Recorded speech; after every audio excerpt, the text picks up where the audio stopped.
Now, sixth class, we will see the characteristics of the fourth generation computers. Now, its era starts from the 1971 to the present, and they are basically consist of the microprocessors in it. These were the very large scale integrated circuits that acts like a chip. As you know, in the third generation computers, they consist of chips in it, which contain all the components of a CPU.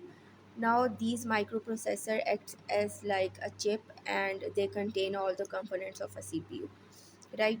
So with the help of microprocessor, the size of the fourth generation computers has decreased, and they have become more efficient, right?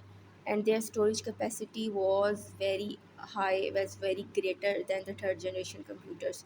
And they mostly improved the storage devices that are cheaper than the earlier ones, right? So they were using the improved storage devices that were cheaper than the earlier devices, and they worked as a network, which helped them to share the storage capacity and space and data in it, right? If I'll give you the example of the fourth generation computer is the IBM PC and the Apple Macintosh.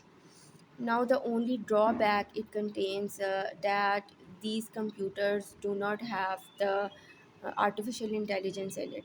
Means these computers has the lack of ability to think, right? So now we will talk about the fifth generation computers. Fifth generation computers basically called as the supercomputers, and they involve the artificial intelligence in it. Artificial intelligence is basically the branch of computer science that aims to create computers that can think, behave, and react in the same way as humans do, right?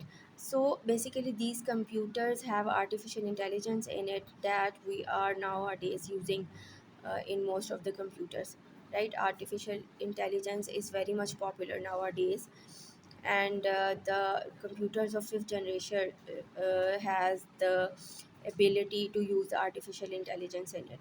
And if I give you the example of it, the Cray CST100 was the example of these supercomputers, right?